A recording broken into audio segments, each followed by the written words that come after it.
C'est l'effet marquant de l'actualité. Bonsoir à tous et bienvenue à la une ce soir. Le gouvernement accélère sa stratégie de protection sociale avec une réforme annoncée du registre national unique et des bourses de sécurité familiale. Le Premier ministre Mahamadou El Aminou Lo veut renforcer le ciblage des bénéficiaires et rendre les mécanismes d'aide plus efficaces. Dans le même temps, le Fonds monétaire international achève sa mission au Sénégal avec un constat partagé. À Berlin, le Sénégal veut transformer la coopération en opportunité secrète. En visite officielle en Allemagne, le président de la République a multiplié les rencontres avec les industriels et les investisseurs. Plusieurs engagements sont annoncés dans les secteurs clés comme l'énergie, la santé, l'industrie et la formation. À Saint-Louis, la ville change de visage pour mieux raconter son histoire. Le conseil municipal a rebaptisé 47 rues et édifices en hommage à des personnalités marquantes et à des acteurs engagés de la cité. Une cérémonie solennelle présidée par le maire Mansour Faye pour célébrer ses parcours et transmettre un héritage aux générations futures. Coupe du monde 2026, après une nouvelle défaite, le Sénégal se retrouve face à un défi majeur. Malgré la déception, Sadio Mané refuse de baisser les bras et appelle le groupe à rester concentré. Les Lions veulent encore croire à une qualification et comptent sur la prochaine rencontre pour relancer leur parcours. Voilà pour les titres. Le développement, c'est dans un instant.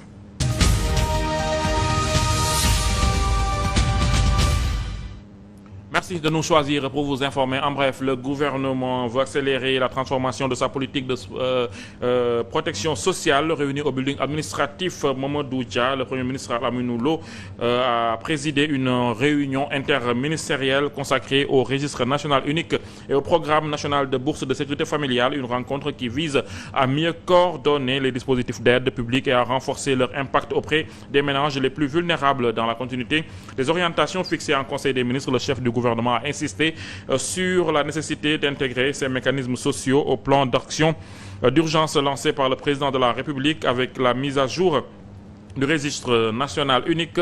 Près d'1 million de ménages pauvres ou vulnérables sont désormais identifiés contre un peu plus de 545 000 auparavant.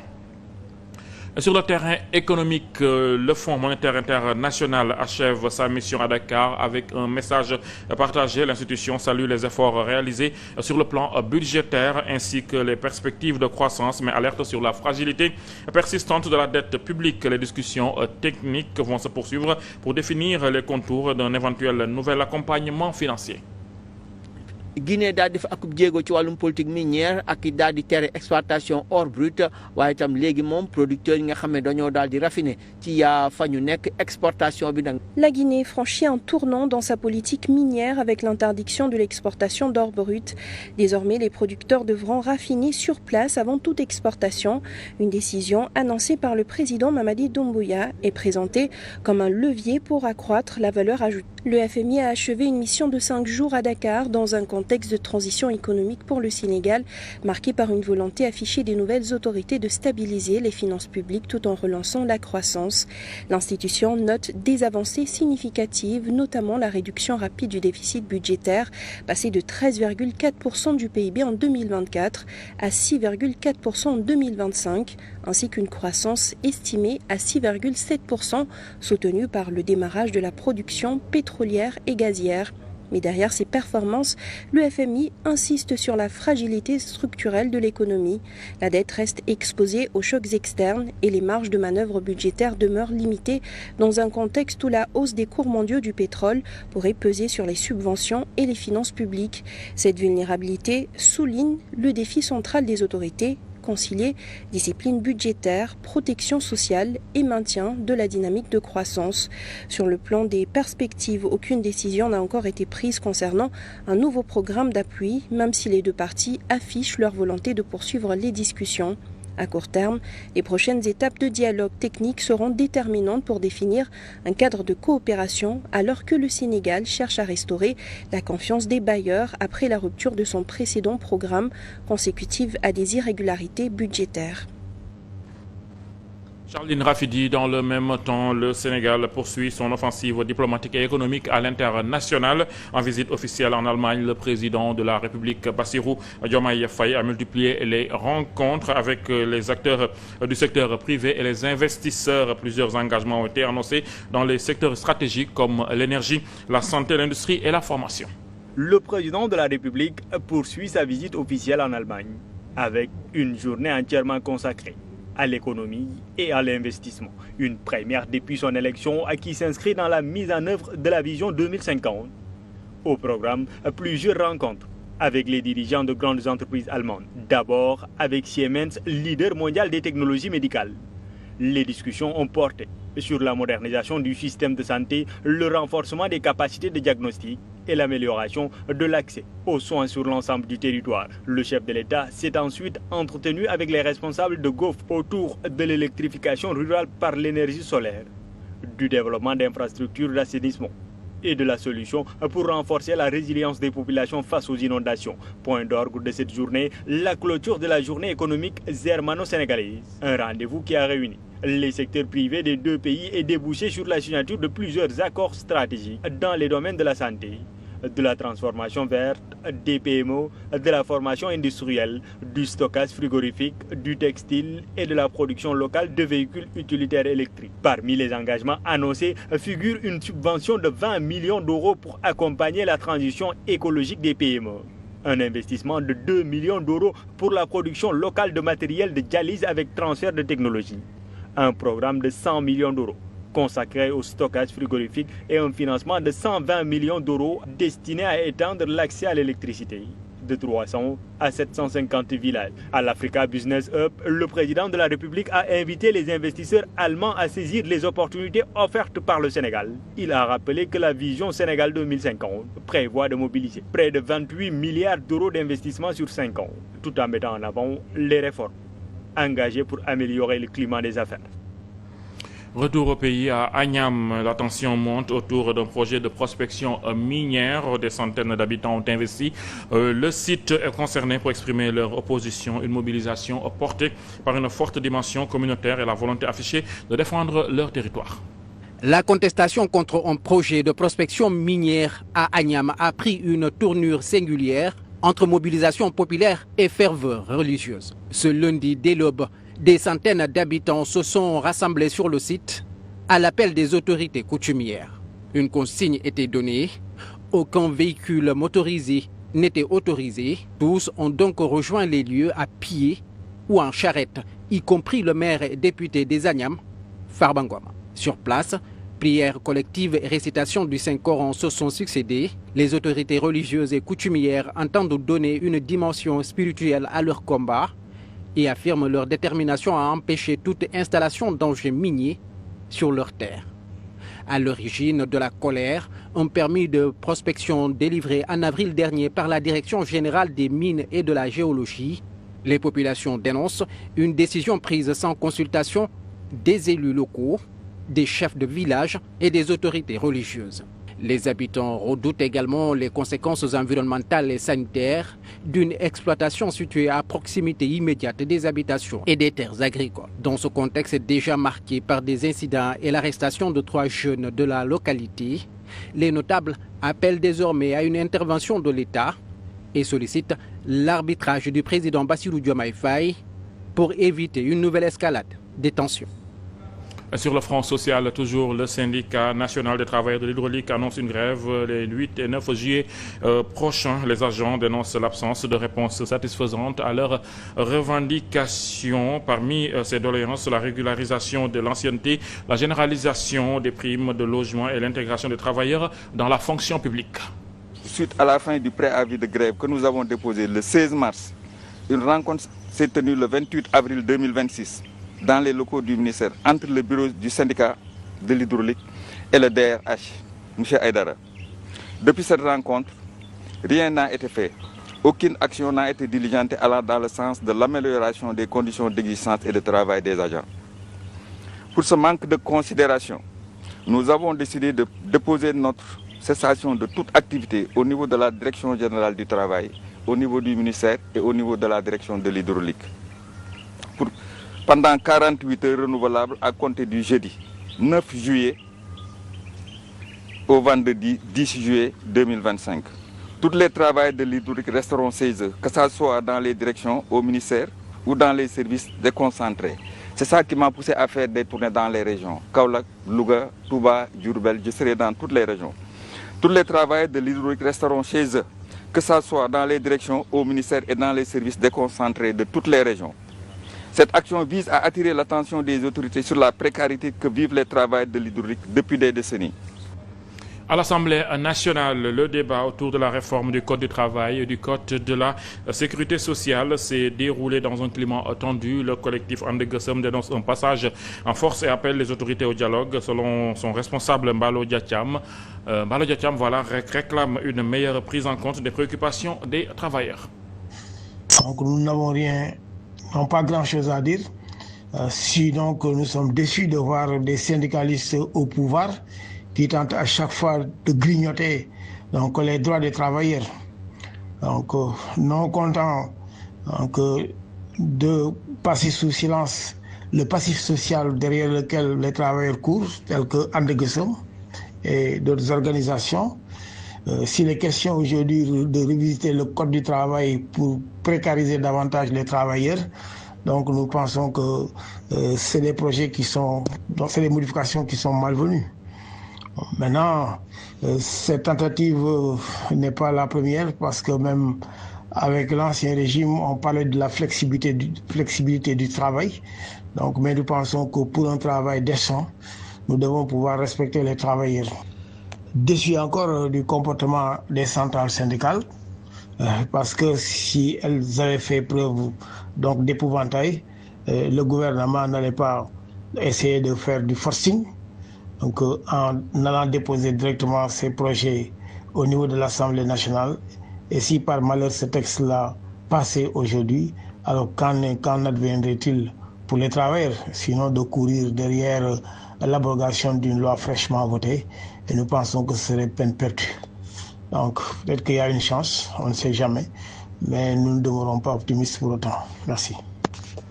Et sur le terrain politique, les coordinations départementales de Fatick de la coalition Diomaye Président réaffirment leur soutien au chef de l'État à l'approche des prochaines élections. Les responsables annoncent une campagne de massification pour renforcer leur implantation et mobiliser davantage la jeunesse de la région. Je voudrais dire aux Sénégalais qu'on est au temps de l'action, qu'on est dans un temps de résultats et on a besoin d'un homme qui a une vision et qui ne se contredit pas. On a besoin d'un homme qui veut fédérer l'ensemble des énergies pour résoudre les problèmes de ce pays. Et quand on parle des problèmes de ce pays, nous, on a une approche holistique. On pense à l'ensemble des régions de ce Sénégal. Le travail qui est en train de se faire dans cette structuration et cette massification de la coalition Diomaye Président a un seul et unique objectif, être aux côtés des Sénégalais. Parce qu'il s'agit d'être aux côtés des Sénégalais qui ont placé leur confiance en un homme. Et cet homme-là, c'est Bassirou Diomaye Diakhar Faye. Donc si nous sommes avec cet homme, c'est pour véritablement construire ce Sénégal et éviter que ce Sénégal plonge dans des antécédents encore beaucoup plus dangereux que ce qu'on a connu. Moi, je suis fier de ce président-là, qui est jeune, mais qui est porteur de valeurs. Nous lui réitérons notre engagement. Nous lui réitérons notre soutien et nous ferons tout à la base pour que des cellules soient installées dans les quartiers, dans les villages, des sections soient installées dans les communes et dans les départements pour que lors de ces prochaines élections, que le président passe avec brio et gagne toutes les communes et en 2029 que le président puisse avoir un deuxième mandat, Inch'Allah. C'est ça notre credo. À Saint-Louis, la mémoire locale s'inscrit désormais sur les murs de la ville. Le conseil municipal a officiellement rebaptisé 47 rues et édifices au nom de personnalités marquantes et de figures locales. Une cérémonie solennelle présidée par le maire Mansour Faye pour rendre hommage à ceux qui ont marqué l'histoire de la cité. Une journée consacrée à la dénomination de rues et d'espaces publics à Saint-Louis, qui a vu 46 ou 47 parchemins distribués donc aux populations.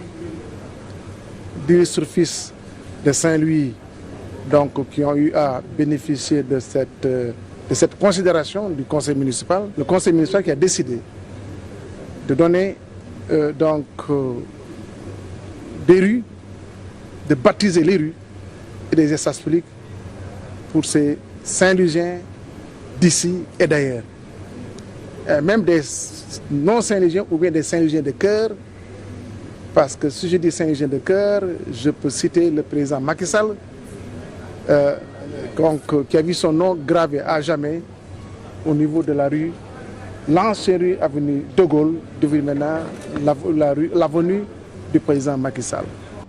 Face aux menaces grandissantes sur Internet, la protection des enfants devient un enjeu majeur. Des acteurs se sont réunis pour réfléchir aux moyens de renforcer la sensibilisation, d'améliorer les dispositifs de prévention et d'adapter les textes face aux nouveaux dangers numériques. Le député Alioune Sène, président de la commission communication et culture de l'Assemblée nationale, nous en parle.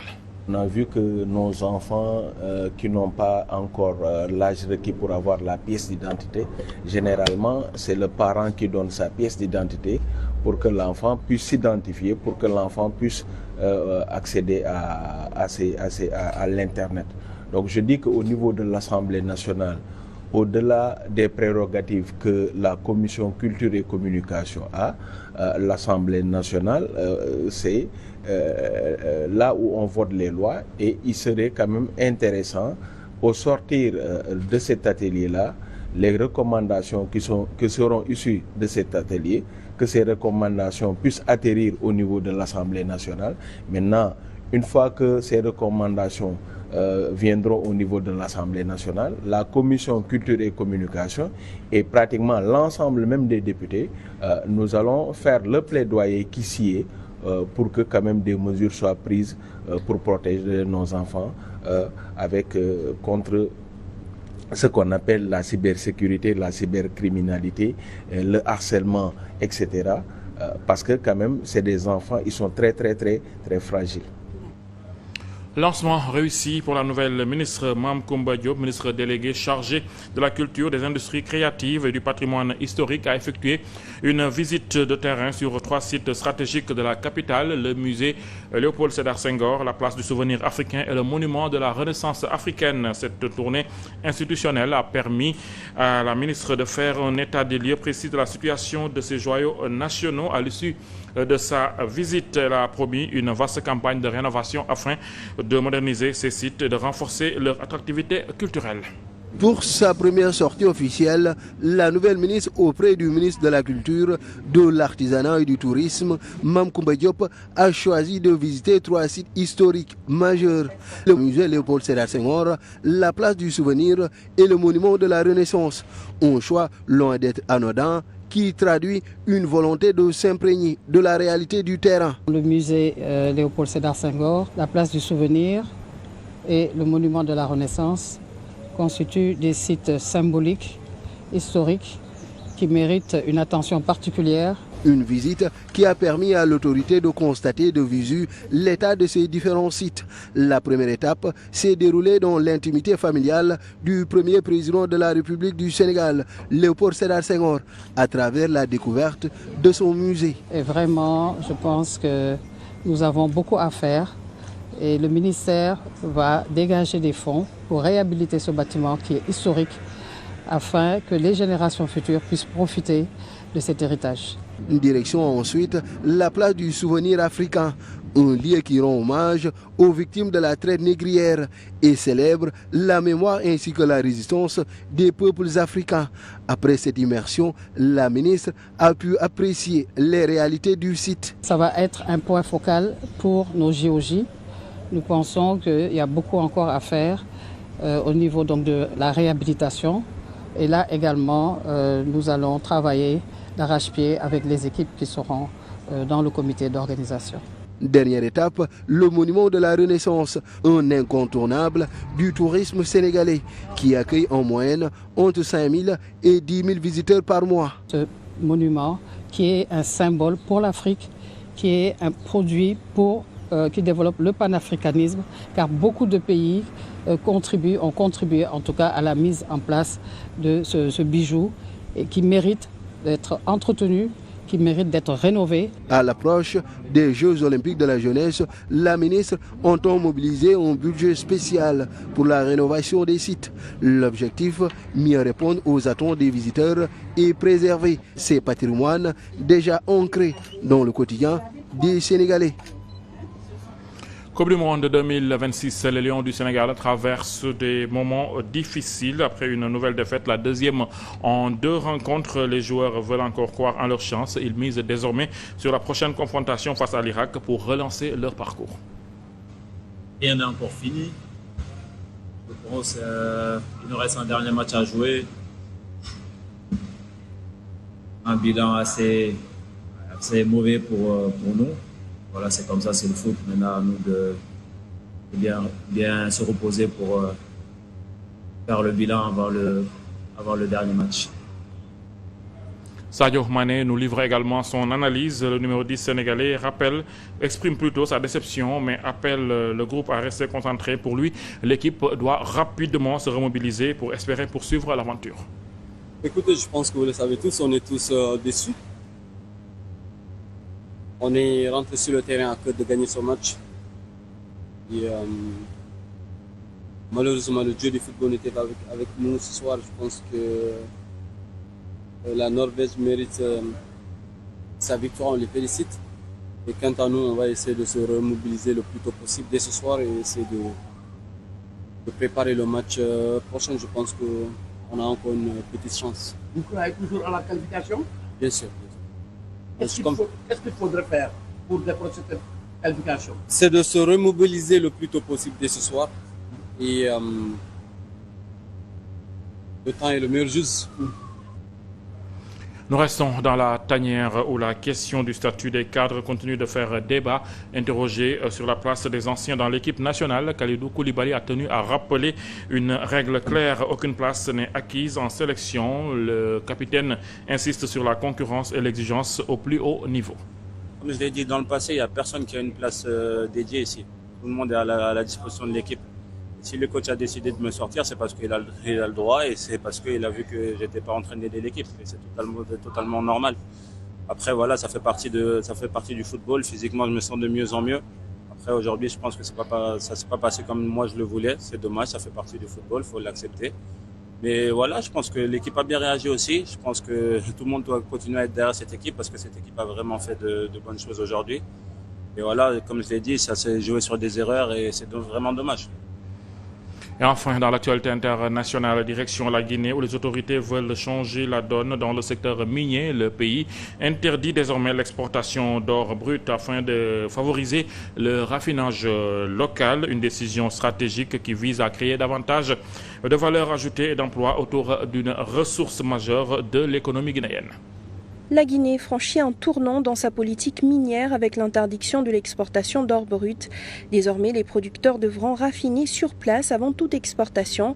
Une décision annoncée par le président Mamadi Doumbouya est présentée comme un levier pour accroître la valeur ajoutée locale, créer des emplois et réduire la dépendance à l'exportation de matières premières non transformées.